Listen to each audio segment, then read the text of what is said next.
Everybody, welcome to our channel simply notes. जैसे कि आप जानते हैं कि इस चैनल पर हम BBA, MBA, UGC net code 55 and 17 के जो टॉपिक्स हैं उन पर वीडियोस अपलोड करते हैं। लास्ट वीडियो में हमने फंक्शंस ऑफ मैनेजमेंट स्टडी किया था। अब हम एक एक करके इन फंक्शंस को डिटेल में स्टडी करेंगे। इस वीडियो में हम जो प्लानिंग फंक्शन है मैनेजमेंट का वो स्टडी करेंगे। सो प्लानिंग के अंडर हम कवर करेंगे meaning of planning, some important definitions, features of planning, types of plans, process of planning, importance of planning, barriers in planning and measures to remove these barriers. Video के and में मैंने इस topic से related कुछ MCQs भी दिए हैं, तो वो आप एक बार ज़रूर देख लीजिएगा। और अगर आप इस टॉपिक पर डिटेल स्टडी मटेरियल चाहते हैं तो आप हमारी वेबसाइट भी विजिट कर सकते हैं। आई have shared the link of the website in the description box. तो चलिए शुरू करते हैं meaning of planning. Planning involves the determination of future course of action. It is deciding in advance what is to be done, when, where, how and by whom it is to be done. Planning means looking ahead. Future में हमें क्या करना है उसके बारे में अभी से तय करना। So planning बेसिक फंक्शन है मैनेजमेंट का जो हर मैनेजर परफॉर्म करता है, चाहे वो हायरार्की के टॉप लेवल पर हो या मिडल लेवल पर हो या लोअर लेवल पर हो, सभी मैनेजर्स प्लानिंग करते हैं। प्लानिंग में एडवांस में डिसाइड किया जाता है कि कैसे फ्यूचर सिचुएशंस के साथ डील करना है, क्या एक्शंस लेने हैं, क्या क्या ऑल्टरनेटिव्स हमारे पास हैं और उनमें से कौन सा ऑल्टरनेटिव बेस्ट रहेगा, क्यों एक्शन लेना है, क्या एंड रिजल्ट होगा उसका, कब एक्शंस लेने हैं, कैसे लेने हैं, क्या क्या एक्टिविटीज़ परफॉर्म करनी होगी, कौन वो एक्शंस लेगा, ये सब एडवांस में डिसाइड करना is planning. Planning is a mental process requiring use of intellectual faculties, foresight and sound judgment. So, planning एक intellectual process है जहाँ पर हम अपनी imagination, memory, reasoning, intuition, अपनी समझ, अपनी common sense use करते हैं. Now, here are some important definitions of planning that you should know. I'm not going to read each and every definition. You can pause the video and read all the definitions or note down these definitions. Now let's have a look at some important features or characteristics of planning. तो सबसे पहले तो planning एक process है. It's a never-ending process. One plan makes another plan to be followed by a series of other plans. So it is a continuous process. Secondly, planning is concerned with looking into future. It is forward-looking. Present में decide करना कि future में क्या action लेना है. So it requires forecasting. हम predict करते हैं future, पास्ट और प्रेजेंट डेटा के बेसिस पर. Thirdly, it involves selection of suitable course of action. It involves choice. इसमें चूज़ करते हैं. ऑर्गेनाइजेशन के ऑब्जेक्टिव्स मीट करने के लिए बहुत सारे तरीके होते हैं, बहुत सारे ऑल्टरनेटिव्स होते हैं, सभी इक्वली सूटेबल या फिजिबल नहीं होंगे. So planning involves choosing best alternative. For example, अगर ऑर्गेनाइजेशन का ऑब्जेक्टिव है प्रॉफिट मैक्सिमाइजेशन, तो उसे अचीव करने के लिए या तो ऑर्गेनाइजेशन रेवेन्यू इंक्रीज़ कर सकती है या एक्सपेंसेस डिक्रीज़ कर सकती है. रेवेन्यू इंक्रीज़ करने के लिए organisation can have several alternatives like better product promotion और enhanced quality. It can develop new product lines, कोई नया प्रोडक्ट लॉन्च कर सकती है. It can work on increasing employee productivity, new market या नए कस्टमर्स को टारगेट कर सकते हैं. अगर पॉसिबल है तो प्रोडक्ट का प्राइस इंक्रीज़ कर सकते हैं. और it can work on its expenses. It can negotiate cheaper rates और ask for discounts from vendors for supplies. It can try to find a cheaper energy supply. ऐसे बहुत सारे तरीके होते हैं कॉस्ट कटिंग के. अब इन सब में से कौन सा ऑल्टरनेटिव मोस्ट सुटेबल रहेगा वो प्लानिंग में चूज़ किया जाता है. अगला पॉइंट है planning is undertaken at all levels of the organisation. However, its role increases at higher levels of management. So चाहे टॉप लेवल मैनेजमेंट है, middle and lower level management है, प्लानिंग सब करते हैं. Top level managers long term planning करते हैं 3 साल, 4 साल या 10 साल के लिए, और middle and lower level managers short term planning करते हैं फॉर नेक्स्ट वीक और मंथ और year. So planning is all pervasive. It is done by every manager, every department and every organization, big or small. Another important feature is that planning is flexible because it is futuristic. Future is uncertain, it's unsure. So planning cannot be rigid. It has to be flexible and adaptable. So planning में assume करते हैं कि ऐसा हो सकता है, ऐसे steps लेंगे तो ऐसा रिजल्ट आ सकता है, but nothing is sure. Assumptions need not turn out to be as thought of. The environments and circumstances might be different from those foreseen. अगला पॉइंट है planning precedes other functions in the management. It is a primary requisite before other managerial functions step in. So planning is the first and foremost step. बाकी के जो functions हैं management के, like organising, staffing, directing and controlling, वो planning पर ही depend करते हैं. तो ये थे इंपॉर्टेंट फीचर्स. नेक्स्ट टॉपिक है टाइप्स ऑफ प्लानिंग. प्लानिंग को हम क्लासिफाई कर सकते हैं on the basis of activities covered, on the basis of importance, on the basis of time period, on the basis of approach और on the basis of degree of formalisation. On the basis of activity covered planning को हम दो तरीके से classify कर सकते हैं, corporate planning and functional planning. Corporate planning means planning for the company as whole.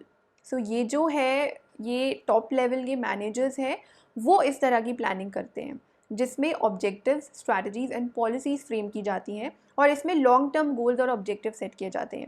And plans are made to achieve these goals keeping in view the probable changes in its environment. For example, to increase company's market share by 10% in next 5 years. ये corporate planning है. Next is functional planning. Corporate planning पूरी organization के लिए की जाती है और functional planning organization के अलग अलग segments के लिए की जाती है, like production planning, finance, marketing, human resource, etc. और एक basic feature जो functional planning का है कि it is derived from corporate planning. पहले कॉर्पोरेट प्लानिंग होती है, उसके बाद फंक्शनल प्लानिंग होती है. And these functional plan should contribute to the corporate plans. And this type of planning is reactive in nature, unlike corporate planning which is proactive in nature. और functional planning middle level managers करते हैं and it is approved by top management. Next classification is based on importance. उसके basis पर planning can be strategic और operational. Strategic planning long term planning होती है, like for 5 years और 10 years. तो इसमें लॉन्ग टर्म ऑब्जेक्टिव सेट किए जाते हैं. क्योंकि ये बहुत लंबे टाइम के लिए होती है, so there is great deal of uncertainty. इसमें रिस्क फैक्टर ज़्यादा होता है, इसलिए it is important to take into consideration the external environment also, the political, technological, economic factors like the political situation prevailing in the country, global economic changes etcetera. Example strategic planning के हैं, जैसे अगर organisation diversify करना चाहती है या कोई नया प्रोडक्ट लॉन्च करना चाहती है, so that will involve strategic planning. Operational planning on the other hand short period of time के लिए की जाती है, लाइक फॉर 1 year. अब क्योंकि ये शॉर्ट टर्म के लिए की जाती है तो इसमें इंटरनल एनवायरनमेंट कंसिडर करते हैं. इंटरनल एनवायरनमेंट को ध्यान में रखकर ये प्लानिंग की जाती है. और operational planning middle level managers का काम है. जो ऑपरेशनल मैनेजर्स हैं वो इस तरह की प्लानिंग करते हैं. So as compare to strategic planning, it has narrow scope. Strategic planning overall organisation के लिए की जाती है, planning the vision, mission and objective of the organisation. And operational planning is done for the routine activities of the organisation. Next classification is based on time period, long term planning and short term planning. As already told, long term planning ज़्यादा लंबे time के लिए होती है, short term planning कम time के लिए होती है, less than 1 year. Long-term planning involves all the functional areas of the organization and considers external environmental factors. Short-term planning affects a particular function group or department, production department, marketing, finance, etc. For example, machines की conditions को लेकर, product complaints को लेकर, employees की skills से लेकर कोई planning करनी है, these are short-term plans. But these actions will have an impact on long-term objectives as well. Now, on the basis of approach adopted, planning can be proactive and reactive. Proactive planning means जब expectation है या संभावना है कि future में कोई change आने वाला है, you are anticipating, तो उसके लिए अभी से तैयारी करना, एडवांस में एक्शन लेना, ताकि इन फ्यूचर कोई चेंज आता है, कोई चैलेंज आता है तो उसे ओवरकम कर सके. या फिर अगर ऑर्गेनाइजेशन को लगता है कि इन फ्यूचर कोई अपॉर्चुनिटी आने वाली है, उसके लिए खुद को अभी से रेडी करना. Reactive planning on the other hand is a response. जब एनवायरनमेंट में चेंज आ चुका है, प्रॉब्लम आ जाती है, क्राइसिस हो जाता है, जब कोई चॉइस नहीं रहती है, उसके बाद आप रिस्पॉन्ड कर रहे हो. Proactive techniques are successful in any future circumstance, whereas reactive strategies are effective in present. Next classification is based on degree of formalisation. तो इसमें आती है formal planning and informal planning. Formal planning large organisation में की जाती है। It's a well structured process with different steps. कुछ big organisation में अलग से एक प्लानिंग सेल होता है जिसमें डाइवर्स बैकग्राउंड से लोग काम करते हैं। These cells keep a check on external environment, upcoming threats or opportunities. Logical systematic way में काम होता है। Everything goes on paper, proper communication channel होता है। वहीं दूसरी ओर इनफॉर्मल प्लानिंग स्मॉल ऑर्गेनाइजेशन में की जाती है। मैनेजर की इंट्यूशन के ऊपर बेस्ड होती है। It is based on managers memory of events. Managers regular activities plan करते हैं and everything need not to be put on paper और communicated to the other members of the organisation. Since the environment for smaller organizations is not complex, they do reasonably well with informal planning process. So this was types of planning. Now we are going to study types of plans. Planning is different from plans. Planning is a process जिसमें अलग-अलग सब activities आती हैं. Plan on the other hand is commitment to a particular course of action. Plans को planning process के through prepare किया जाता है. Now let's have a look at different types of plans. There are standing plans and single-use plans, strategic and operational plans, tactical and contingency plans. Standing plans long-term plans होते हैं जो कि top level management formulate करती है और ये plans guideline provide करते हैं for further course of action. और क्योंकि ये long-term plans होते हैं तो एक बार ये plan formulate हो जाते हैं तो ये काफ़ी लंबे समय तक चलते हैं unless there is a need to change these plans. Standing plans में आते हैं ऑर्गेनाइजेशन का mission, long term objectives, strategies, policies, procedures and rules. Single use plan को स्पेसिफिक प्लान भी बोलते हैं. इन्हें सिंगल यूज़ इसलिए बोलते हैं क्योंकि ये एक बार यूज़ होते हैं. एक पर्टिकुलर प्रोजेक्ट या प्रॉब्लम को सॉल्व करने के लिए ये प्लान्स बनाए जाते हैं. प्रोजेक्ट ख़त्म, प्लान ख़त्म, फिर किसी नए प्रोजेक्ट के लिए या नई प्रॉब्लम के लिए नया plan. And these plans are derived from standing plans. Organizations set their mission and objectives out of which strategic actions are determined. In order to put these actions into operations, projects, budgets, etc. are prepared for specific time period. Next is strategic and operational plans. जैसे कि हमने strategic and operational planning में पढ़ा था, strategic plans long-term plans होते हैं for next 3 years or 5 years and they are designed for the entire organization as whole. इसलिए ये प्लान्स टॉप मैनेजमेंट डिज़ाइन करती है. These include objectives for long term period, major policies and strategies. और ये strategies implement की जाती हैं operational plans के through which are short term plans. Operational plan का फोकस होता है डे टू डे ऑपरेशंस पर. जो डिफरेंट डिपार्टमेंट्स हैं उनकी डे टू डे एक्टिविटीज़ की प्लानिंग. डिफरेंट डिपार्टमेंट्स में जो सुपरवाइजर्स हैं, लीडर्स हैं, मैनेजर्स हैं, वो ऐसे ऑपरेशनल प्लान्स डिज़ाइन करते हैं. Next is tactical and contingency plan. Strategic planning में जो ऑब्जेक्टिव सेट किए जाते हैं उनको अचीव करने के लिए जो स्टेप्स लिए जाते हैं, जो एक्टिविटीज़ परफॉर्म की जाती है, वो टैक्टिकल प्लान्स होते हैं. तो ये भी शॉर्ट टर्म के लिए होते हैं, not more than 1 year. And these plans are set by middle level managers. Contingency plans situational plans होते हैं. What the organisation will do if something goes wrong, if there is a failure of the original business plan, if there is a law suit और natural disaster. So unforeseen events, unpredictable situations में क्या action लेना है, that is contingency planning. This is a kind of backup option when the things go wrong. Risk management में ये plans काम आते हैं. इसलिए these plans are developed by intelligent and skillful managers who are capable of handling uncertain situations. So these were the types of plans. Next we are going to study the planning process. तो planning process बहुत सारे factors पर depend करता है, like size of organisation, large organisation है या small है, type of event, कोई मेजर इवेंट के लिए प्लानिंग करनी है, लाइक कोई नया प्रोडक्ट लॉन्च करना है या कोई नया प्लांट एक्वायर करना है, या कोई माइनर इवेंट है like day to day work के रिगार्डिंग प्लानिंग करनी है. अगर कोई मेजर इवेंट है तो थोड़ा सीरियस इवैल्यूएशन करना पड़ेगा as compare to planning for a minor event. But जो बेसिक स्टेप्स हैं, कुछ जनरल स्टेप्स हैं जो हर तरह की प्लानिंग में यूज़ होते हैं, that we are going to discuss. So the first step is preparation of opportunities. अगर कोई अपॉर्चुनिटी है तभी उस चीज़ के लिए प्लानिंग होगी. अगर कोई अपॉर्चुनिटी ही नहीं है तो किस चीज़ के लिए प्लानिंग होगी. So the first step is to identify the possible opportunities. और उसके बाद ऑर्गेनाइजेशन को एनालाइज करना कि वेयर आर ऑर्गेनाइजेशन स्टैंड्स, क्या स्ट्रेंथ है, क्या वीकनेसेस हैं, are we capable enough to grab the opportunity, why that opportunity is important for the organization, what the organization is going to gain from it. Now, once the opportunities are perceived to be available, the other steps of planning are undertaken. Next step है establishing objectives. Objectives set करने से हमें पता चलता है कि हमें क्या अचीव करना है.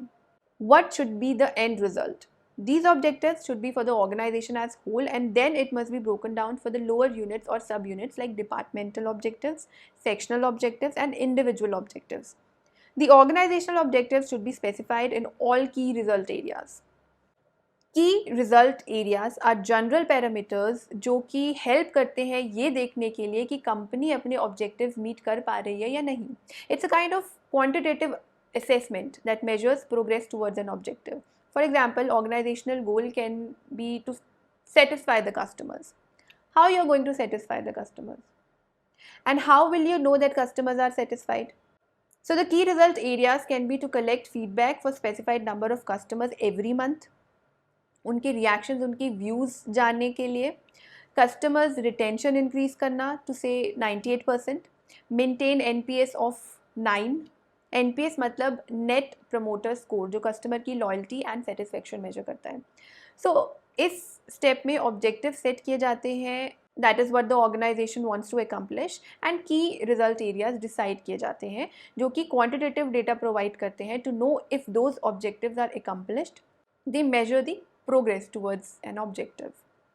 अब objective set हो गए. Next step is establishing planning premises. Plans future के लिए prepare किए जाते हैं और future uncertain है. So management make assumptions about the future. These assumptions are called planning premises. Planning premises में आता है expected external and internal environment. External environment that lies outside the firm, political, social, technological factors, competitors, government policies etcetera. Internal environment मतलब organisation के अंदर का environment which include organisational policies, resources of organisation like man, money, materials, machines, ability of organisation to bear the environmental pressure, organisation के अंदर जो लोग काम कर रहे हैं उनकी स्किल्स, उनके बिलीव्स एंड वैल्यूज़, ओनर की वैल्यूज़, ये सब इंटरनल एनवायरनमेंट का पार्ट है. जब प्लान्स फॉर्मुलेट किए जाते हैं तो एक्सटर्नल और इंटरनल एनवायरनमेंट दोनों को ध्यान में रखते हुए फॉर्मुलेट किए जाते हैं. सक्सेसफुल प्लानिंग के लिए प्लानिंग प्रेमिसेस का बहुत इंपॉर्टेंट रोल है, क्योंकि प्लानिंग प्रेमिसेस से हमें काफ़ी इन्फॉर्मेशन और फैक्ट्स मिलती है फ्यूचर से रिलेटेड, लाइक मार्केट ट्रेंड्स के बारे में पता चलता है, economic conditions, production costs, prices, probable competitive behaviour, capital and material availability, government control etcetera. The nature of planning premises differs at different levels of organization. Top level पर externally focused होते हैं और जैसे जैसे आप hierarchy में नीचे की तरफ जाते हो तो focus internal conditions पर होता है. तो इस step में planning premises set की जाती है, which is the anticipated environment in which plans are expected to operate. Next step is identification of alternatives. एक पर्टिकुलर ऑब्जेक्टिव अचीव करने के लिए बहुत सारी ऑप्शंस हो सकती है. फॉर एग्जांपल, अगर ग्रोथ किसी कंपनी का, किसी ऑर्गेनाइजेशन का ऑब्जेक्टिव है तो बहुत सारे तरीके हैं ग्रो करने के. या तो ऑर्गेनाइजेशन सेम फील्ड में एक्सपैंड करे या डाइवर्सिफाई करे डिफरेंट फील्ड्स में, या किसी और ऑर्गेनाइजेशन को या ब्रांड को एक्वायर करके फर्म ग्रो कर सकती है. तो ऐसे बहुत सारे ऑल्टरनेटिव्स होते हैं. इस स्टेप में ऑल्टरनेटिव्स ढूंढे जाते हैं और नैरो डाउन किए जाते हैं, because there can be a long list of alternatives और सभी के सभी फिजिबल हो वो ज़रूरी नहीं. तो in this step we also reduce the number of options और possibilities. It is a kind of preliminary examination जहाँ पर कुछ ऑल्टरनेटिव सेलेक्ट किए जाते हैं for further analysis. For example, अगर किसी कंपनी ने क्राइटेरिया रखा है कि उन्होंने 40 CR से कम इन्वेस्टमेंट नहीं करनी है, सो 40 करोड़ से कम कोई भी प्रोजेक्ट आता है वो स्ट्रेट अवे रिजेक्ट हो जाएगा. 40 करोड़ के ऊपर के जो प्रोजेक्ट्स हैं वो कंसिडर किए जाएंगे फॉर फर्दर एनालिसिस. अगला स्टेप है evaluation of alternatives. Now we have handful of alternatives. अब इनको डिटेल में इवैल्यूएट करना है ताकि इनमें से बेस्ट ऑल्टरनेटिव चूज़ कर पाएँ. हर ऑल्टरनेटिव के कुछ पॉजिटिव पॉइंट्स होंगे, कुछ नेगेटिव पॉइंट्स होंगे. फॉर एग्जाम्पल, कोई ऑल्टरनेटिव प्रॉफिटेबल है बट उसमें इन्वेस्टमेंट ज़्यादा इन्वॉल्व है, रिस्क फैक्टर ज़्यादा है, और एक ऑल्टरनेटिव है जिसमें रिस्क तो कम है बट प्रॉफिट मार्जिन भी कम है. तो हर ऑल्टरनेटिव कैसे कंट्रीब्यूट कर सकता है ऑर्गेनाइजेशन के ऑब्जेक्टिव मीट करने के लिए depending upon the resources available and constraints, वो इस स्टेप में देखा जाता है। Evaluation is a complex task and it depends upon various sectors, जैसे प्रॉफिट कितना रहेगा, टाइम कितना लगेगा, what will be the rate of return, how much capital investment is required, how it is going to affect the public relations, reputation पर क्या असर होगा, employees की मोरल पर, पर्सनल रिलेशंस पर क्या असर होगा। ये सभी tangible and intangible factors consider किए जाते हैं और इसीलिए इस स्टेप में बहुत सारी quantitative techniques like marginal analysis, cost analysis, capital budgeting etcetera use की जाती हैं, as well as qualitative techniques are used. Next step is choice of alternative. सभी पॉसिबल ऑल्टरनेटिव्स को इवैल्यूएट करने के बाद जो मोस्ट सुटेबल ऑल्टरनेटिव है उसे चूज़ किया जाता है। Sometime more than one alternative is chosen because it is always important to have a plan B, क्योंकि फ्यूचर का कुछ पता नहीं होता, हो सकता है आपने जो प्लान सेलेक्ट किया है वो फ्यूचर में फिजिबल ना हो because of changes in planning premises. Therefore, planner must be ready with an alternative normally known as contingency plan. तो अगर सिचुएशन में चेंज आता है तो उसके अकॉर्डिंगली प्लान भी चेंज किया जा सके। अगला स्टेप है formulation of supporting plan. So this step includes preparation of derivative plans in support of basic plan or the main plan. So जो plan choose किया गया है that is for the whole organization. अब उस plan के accordingly चीज़ें हो, इसके लिए सभी डिपार्टमेंट्स को एक साथ काम करना होगा, टास्क करनी होगी। तो जो डेरिवेटिव प्लान्स हैं वो डिफरेंट डिपार्टमेंट्स के लिए होते हैं। तो सबसे पहले मेन प्लान चूज़ किया जाता है, उसी से डेरिवेटिव प्लान्स निकल कर आते हैं। सो दीज आर दी सब प्लान्स और secondary plans which help in achievement of main plan. For example, अगर ऑर्गेनाइजेशन अपना स्केल ऑफ ऑपरेशंस इंक्रीज करना चाहती है, आउटपुट इंक्रीज करना चाहती है, तो उसके लिए न्यू इक्विपमेंट्स बाय करने होंगे, रॉ मटेरियल भी ज़्यादा चाहिए, तो इसके लिए परचेज डिपार्टमेंट प्लानिंग करेगा। न्यू रिक्रूटमेंट्स करनी होगी, फिर उनको ट्रेनिंग देनी होगी, उसके लिए पर्सनल डिपार्टमेंट प्लानिंग करेगा। तो जो मेन प्लान है वो टॉप मैनेजमेंट डिसाइड करती है और derivative plans middle and lower levels managers decide करते हैं। Next step is establishing sequence of activities. So main plan and supporting plans decide हो गए। Now it's time to put these plans in action. कौन क्या काम करेगा, किसकी क्या ड्यूटी होगी, कितना टाइम फ्रेम रहेगा, बजट कितना रहेगा, वो इस स्टेज में डिसाइड होता है। अब बहुत सारी बुक्स में एक और स्टेप ऐड किया गया है प्लानिंग प्रोसेस में, that is measuring and controlling to keep a check on the progress of plans, कि सब सही डायरेक्शन में जा रहा है, कोई करेक्टिव एक्शन लेने की ज़रूरत तो नहीं है, तो इस स्टेप में लिया जा सकता है। बट बहुत सारी बुक्स में ये स्टेप एक्सक्लूड किया गया है प्लानिंग प्रोसेस से, क्योंकि कंट्रोलिंग एक सेपरेट फंक्शन है मैनेजमेंट का, सो ये प्लानिंग प्रोसेस का पार्ट नहीं है। So this was the process of planning. अब बात करते हैं इंपॉर्टेंस की, why planning is important. Firstly, to offset future uncertainty and change. Uncertainty and change, these two elements makes planning a necessity. Technology में change आ सकता है, market forces में change आ सकता है, government regulations and policies can change. तो planning organization को future के लिए ready करती है, it helps organization to look ahead. Planning cannot stop changes, but prepare the organization to cope up with the change. Next point is planning focuses on organisational objectives और direction provide करता है कि उन objectives को कैसे achieve करना है। जो ऑब्जेक्टिव्स हैं उनको प्रिसाइजली डिफाइन करता है। It provides clarity what is to be achieved and how it is to be achieved. For example, अगर ऑर्गेनाइजेशन का ऑब्जेक्टिव है प्रॉफिट अर्निंग, बट कितना प्रॉफिट चाहिए है, कैसे वो प्रॉफिट अर्न करना है, what all actions can be taken considering all the available resources and constraints, all these things are designed and defined by planning. अगला पॉइंट है it helps in coordination. Planning objectives define करता है, it helps in developing policies and procedures and what all activities are required to meet the objectives of the organisation. So सभी departments को पता होता है कि उनको क्या क्या एक्टिविटीज़ परफॉर्म करनी है, इससे there will be no duplication of work, conflicts नहीं होंगे और ऑर्गेनाइजेशन में कोऑर्डिनेशन होगी, हार्मनी होगी। Next point is it helps in controlling. Controlling में एक्सपेक्टेड परफॉर्मेंस को कंपेयर किया जाता है एक्चुअल परफॉर्मेंस के साथ, to check that everything is going according to the plan और नॉट, कोई डेविएशन और वेरिएशन तो नहीं है। और ये जो एक्सपेक्टेड परफॉर्मेंस है वो हम डिसाइड करते हैं प्लानिंग में। बिना प्लानिंग के कंट्रोलिंग पॉसिबल नहीं है, क्योंकि प्लानिंग में स्टैंडर्ड सेट किए जाते हैं for comparison of actual performance. Next point is planning helps to increase organizational effectiveness. It is because of planning that organization is able to achieve its objectives within the given resources. Planning helps in proper utilization of resources. Unproductive and inconsistent activities eliminate की जाती है, which ultimately increase the organizational effectiveness and leads to success. So this was importance of planning. Now let's talk about barriers in planning and how these barriers can be removed.